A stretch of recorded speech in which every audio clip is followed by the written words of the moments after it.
नमस्कार, सुपरफास्ट 88 देख रहे हैं आप और मैं हूं आपके साथ आशीष प्रमोद गोस्वामी। तो चलिए बिना किसी देरी के शुरू करते हैं फटाफट अंदाज में खबरों का सिलसिला। यूपीपीसीएल पीएफ घोटाले में एक और बड़ी कार्रवाई हुई है। यूपीपीसीएल के पूर्व एमडी एपी मिश्रा गिरफ्तार कर लिए गए हैं। एपी मिश्रा से पूछताछ की जा रही है। पूर्व एमडी एपी मिश्रा ने अखिलेश यादव पर किताब भी लिखी। बिजली विभाग के कर्मचारियों के पीएफ का पैसा भ्रष्टाचार में लगाने के घोटाले में करीब 2,500 करोड़ की गड़बड़ी का आरोप है। इसमें कॉर्पोरेशन के पूर्व निदेशक वित्त सुधांशु द्विवेदी और एम्प्लॉय ट्रस्ट के तत्कालीन सचिव प्रवीण कुमार गुप्ता को पहले ही पुलिस ने गिरफ्तार कर लिया है। पीएफ के करोड़ों रुपए के निवेश का पहला फैसला 21 अप्रैल 2014 को लिया गया था। उस दौरान एपी मिश्रा ही यूपीपीसीएल के एमडी और वर्तमान में केंद्र में कृषि सचिव के पद पर तैनात संजय अग्रवाल यूपीपीसीएल के चेयरमैन थे। 19 मार्च को योगी आदित्यनाथ के मुख्यमंत्री बनते ही उनके पास यूपीपीसीएल एमडी एपी मिश्रा की शिकायत पहुंची थी। चौथे ही दिन एपी मिश्रा ने यूपीपीसीएल के एमडी पद से अपना इस्तीफा दे दिया। बसपा सुप्रीमो मायावती ने पीएफ घोटाले मामले पर ट्वीट करते हुए कहा है कि 2200 करोड़ से अधिक धन निजी कंपनी में निवेश के महाघोटाले को भी बीजेपी सरकार नहीं रोक पाई, तो अब आरोप प्रत्यारोप से क्या होगा। सरकार सबसे पहले कर्मचारियों का हित और उनकी क्षतिपूर्ति सुनिश्चित करे। मायावती ने कहा कि इस पीएफ महाघोटाले में यूपी सरकार की पहले घोर नाकामी और अब ढुलमुल रवैये से कोई ठोस परिणाम निकलने वाले नहीं है, बल्कि सीबीआई जांच के साथ साथ इस मामले में लापरवाही बरतने वाले सभी बड़े ओहदे पर बैठे लोगों के खिलाफ तत्काल सख्त कार्रवाई करने की जरूरत है, जिसे जनता इंतजार करे। यूपी सीएम योगी आदित्यनाथ आज अमित शाह और भाजपा की यात्रा पर आयोजित परिचर्चा में शामिल होंगे। इसके अलावा सीएम शाम 4 बजे लखनऊ में मेदांता अस्पताल का उद्घाटन करेंगे। लखनऊ में रेरा के कार्यक्रम में सीएम योगी आदित्यनाथ ने कहा कि 20 सालों से अटके मामलों को आपसी सहमति से हमने निपटाया। बिल्डर और बायर्स के हितों का भी ख्याल रखा गया। कांग्रेस के करीबी रहे पंकज शंकर ने राहुल गांधी को राजनीतिक नौसिखिया बता दिया है और उन्होंने कहा है कि राहुल गांधी के बेतुके प्रयोगों से कांग्रेस डूब रही है। राहुल गांधी है कि वो अपने कोठर से बाहर निकलना ही नहीं चाहते। ग्रीन दून मिशन के तहत राजधानी दून में पॉलिथीन मुक्त बनाने के लिए आज 50 किलोमीटर लंबी ह्यूमन चेन बनाई जा रही है, जिसमें करीब 1 लाख लोग इस मुहिम में शामिल हो सकते हैं। सीएम त्रिवेंद्र सिंह रावत ने सभी से इस मुहिम में शामिल होने के लिए अपील की। सीएम त्रिवेंद्र सिंह रावत ने सभी प्रदेशवासियों से सिंगल यूज प्लास्टिक का उपयोग बंद करने की अपील की है। इस मुहिम में छात्र छात्राओं के साथ सरकारी अधिकारी और कर्मचारी सभी बड़ी संख्या में आम लोग शामिल हो रहे हैं।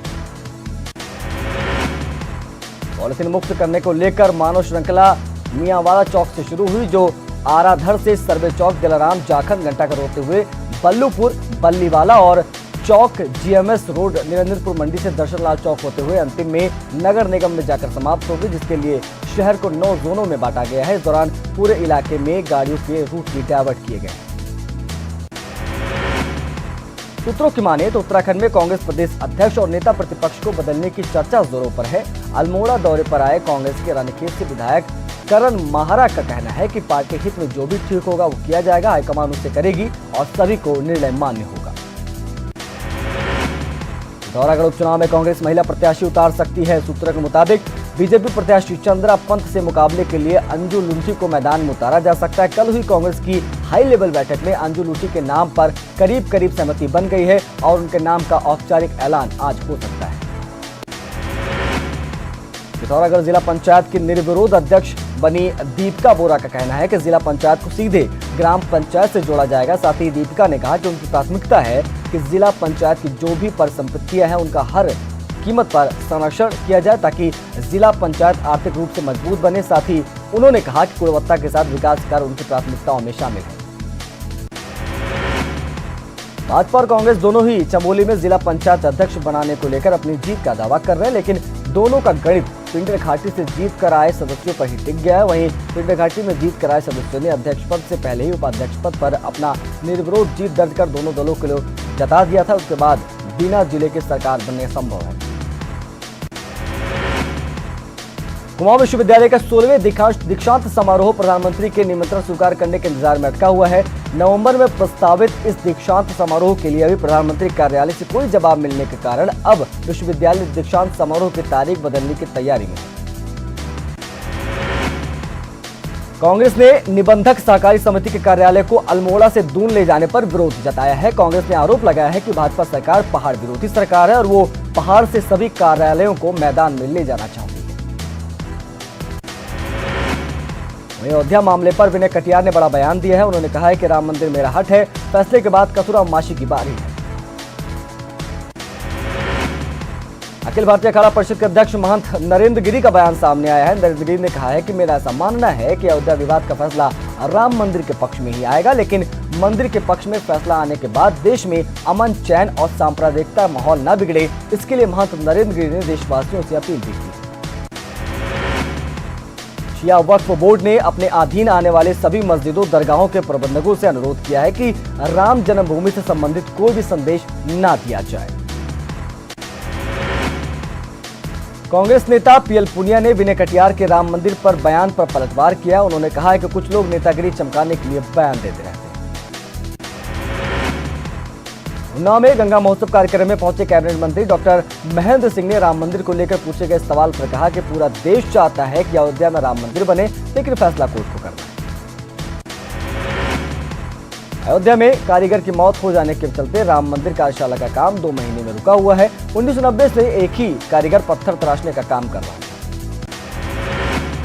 अयोध्या फैसले को लेकर बिजनौर पुलिस ने अलर्ट जारी कर दिया है। एसपी ने सर्व समाज के धर्म गुरुओं की मीटिंग बुलाई।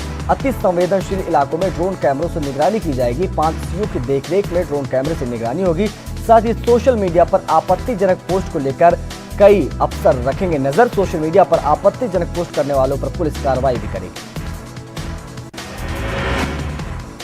दिल्ली एनसीआर की हवा में जहर है। जी हां, लोगों को सांस लेने में तकलीफ हो रही है। बढ़ते वायु प्रदूषण पर एनजीटी ने संज्ञान लिया है। एनजीटी ने दिल्ली और केंद्र सरकार के अधिकारियों को तलब किया है।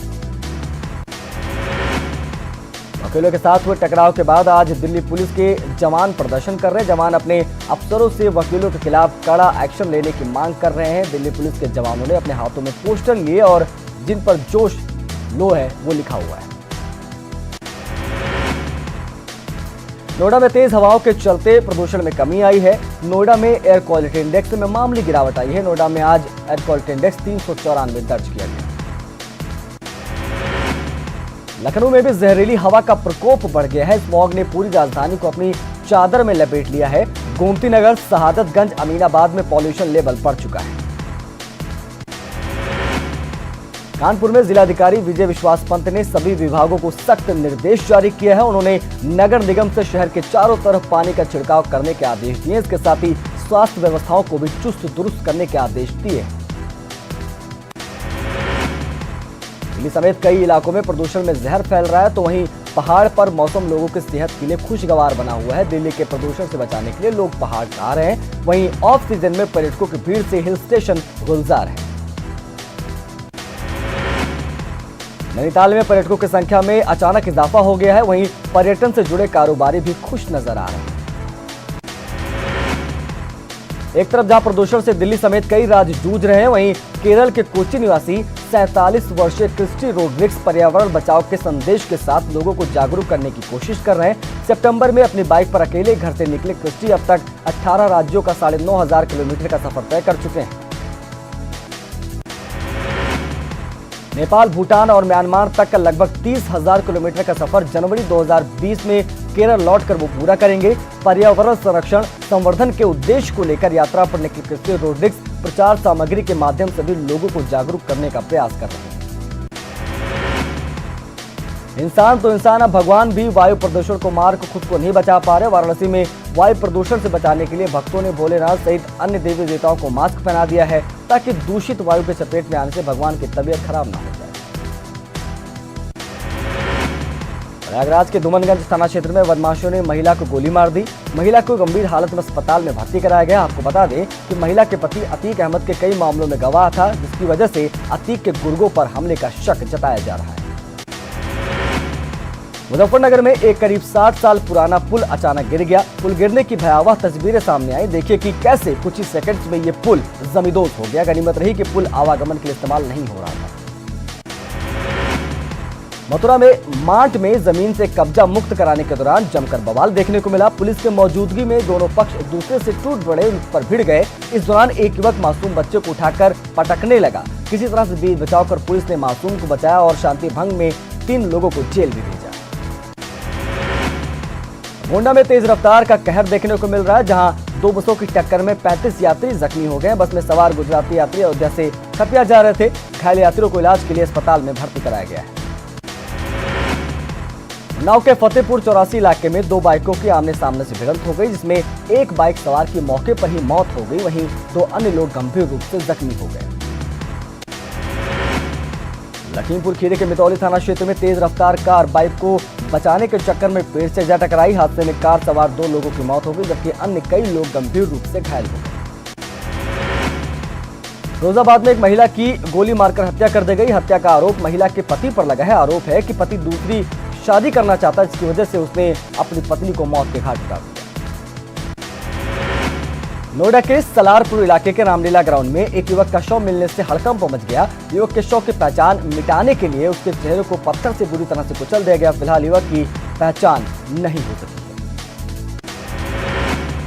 ग्रेटर नोएडा पुलिस ने महिला की हत्या को खुलासा कर दिया है। महिला की हत्या उसी के पति ने चाकुओं से गोद कर की थी। थाना सूरजपुर पुलिस ने पति को गिरफ्तार कर लिया है।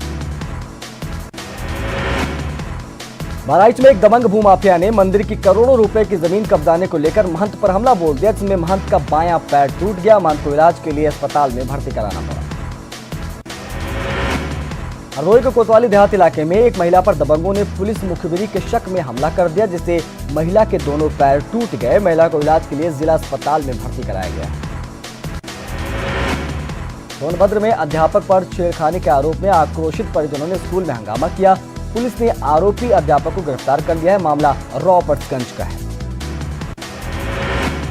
हाथरस में जमीन के विवाद को लेकर 2 परिवारों में खूनी संघर्ष हो गया। इस दौरान एक युवक की गोली लगने से मौत हो गई, जबकि 2 लोग गंभीर रूप से घायल हो गए। घायलों को गंभीर हालत को देखते हुए उन्हें अलीगढ़ मेडिकल के लिए रेफर कर दिया गया। शामली पुलिस ने 20-20 हजार के 2 इनामिया बदमाशों को गिरफ्तार किया है। गिरफ्तार किए गए बदमाशों के पास से एक तमंचा और कारतूस भी बरामद हुआ है।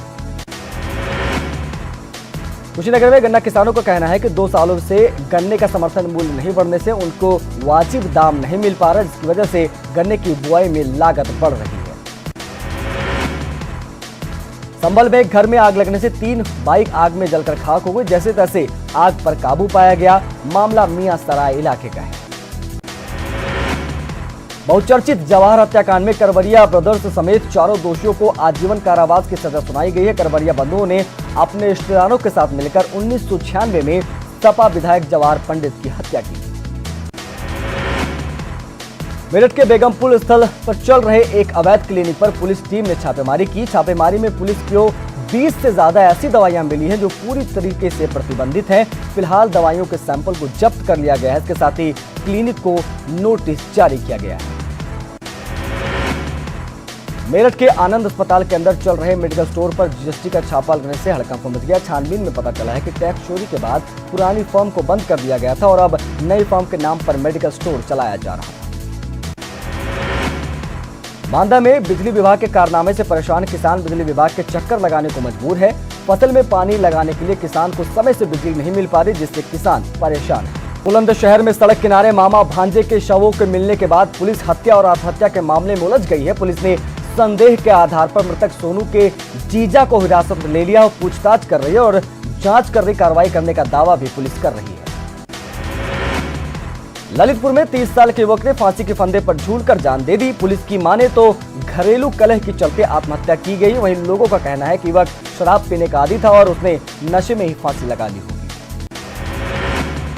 कानपुर देहात में नाबालिग छात्रा की हत्या का खुलासा करते हुए पुलिस ने आरोपी शिक्षक शैलेंद्र को गिरफ्तार कर लिया है। आरोपी शिक्षक मृतका से प्रेम करता था और हत्या के दिन उसने जबरन छात्रा के साथ चलने के लिए कहा था। इस दौरान जब छात्रा ने मना कर दिया तो आरोपी ने गोली मार दी। नोएडा के गढ़ी चौखंडी गांव में प्राधिकरण की जमीन पर भूमाफियाओं ने कब्जा कर लिया है। वहीं इससे लेकर प्राधिकरण ने 21 मामलों में कई भूमाफियाओं के खिलाफ एफआईआर कराई है। प्याज ने एक बार फिर से लोगों को रुलाया है। आगरा में प्याज 80 से 90 रुपए किलो बिक रहा है। सितंबर में प्याज की कीमत 70 रुपए किलो थी और अब सारे रिकॉर्ड तोड़ते हुए आसमानी छलांग प्याज ने लगाई है। वही टमाटर भी महंगाई से लाल होकर 50 रुपए किलो बिकने लगा है, लेकिन प्याज के दाम इतने अधिक हो गए कि लोग इसे बामुश्किल ही खरीद पा रहे हैं।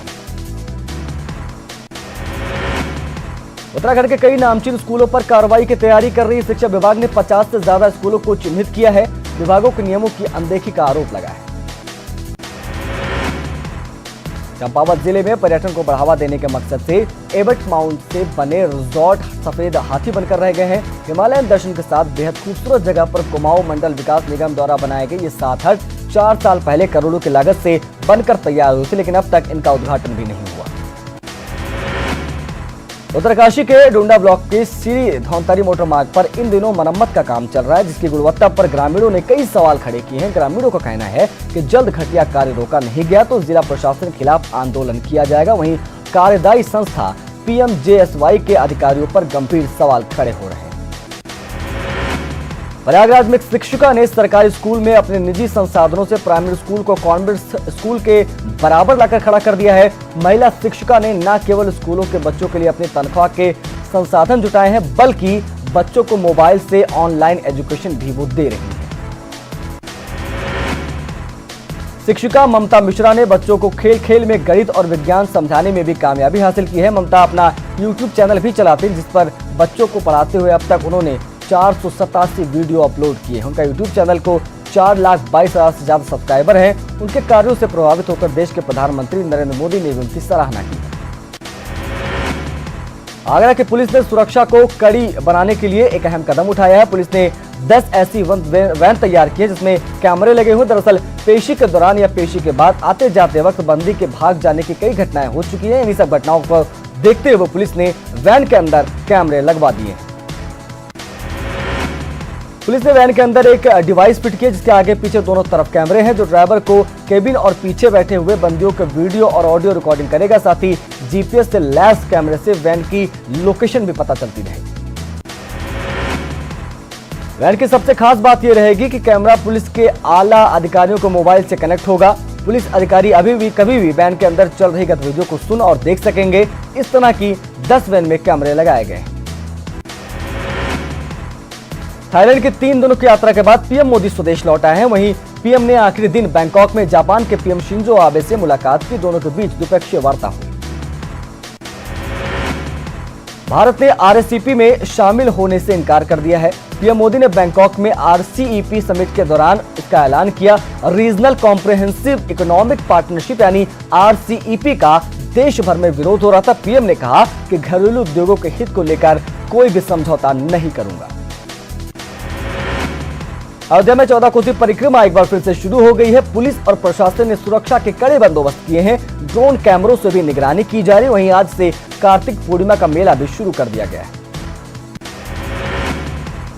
बलिया में ऐतिहासिक पशु मेले की शुरुआत हो गई है। मेले में देश के कोने कोने से उन्नत नस्ल के गाय भैंसों के अलावा गधे और घोड़ों की खरीद और बिक्री की जाती है।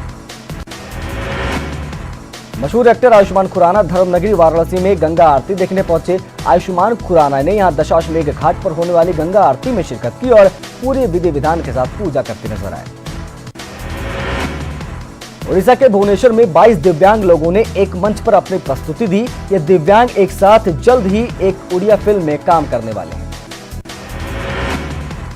आंध्र प्रदेश के तिरुमला तिरुपति देवस्थान में पुष्प यज्ञ का आयोजन किया गया, जिसमें भगवान बालाजी की विशेष पूजा की गई। केरल के त्रिवेंद्रम में इन दिनों अरट फेस्टिवल मनाया जा रहा है। इस मौके पर पद्मनाभ मंदिर में खास पूजा अर्चना की गई। बड़ी संख्या में श्रद्धालु इस पूजा में शामिल हुए। भारतीय क्रिकेट टीम के कप्तान विराट कोहली आज अपना 31वां जन्मदिन मना रहे हैं। विराट अपना जन्मदिन भूटान में पत्नी अनुष्का के साथ एंजॉय कर रहे हैं। प्रतापगढ़ के दरियाबाद में मेवाड़ वॉलीबॉल क्लब की ओर से चल रहे 2 दिवसीय वॉलीबॉल प्रतियोगिता का समापन हो गया, जिसमें 30 टीमों ने पार्टिसिपेट किया था। मैकडॉनल्ड ने अपने सीईओ स्टीव स्टर्नब्रुक को निकाल दिया है। उन पर कंपनी के एक कर्मचारी के साथ संबंध रखने के आरोप थे। फास्ट फूड चेन मैकडॉनल्ड इन आरोपों को कंपनी की नीति का उल्लंघन मानती है। मैकडॉनल्ड के अमेरिकी श्रृंखला के अध्यक्ष क्रिस को कंपनी का नया सीईओ बनाया गया है। कंपनी ने बयान जारी कर यह जानकारी सार्वजनिक की। पाकिस्तान को एक बार फिर तगड़ा झटका लगा है। सुरक्षा कारणों के चलते भारत पाकिस्तान में डेविस कप मैच नहीं खेलेगा। इंटरनेशनल टेनिस फेडरेशन ने ऑल इंडिया टेनिस एसोसिएशन का अनुरोध मान लिया है। भारत ने सुरक्षा कारणों की वजह से डेविस कप को लेकर मैच की जगह बदलने की मांग की थी, जिसे आईटीएफ ने मान लिया है। कप्तान महेश भूपति की अगुवाई में भारतीय टेनिस टीम पाकिस्तान जाने से मना कर चुकी थी।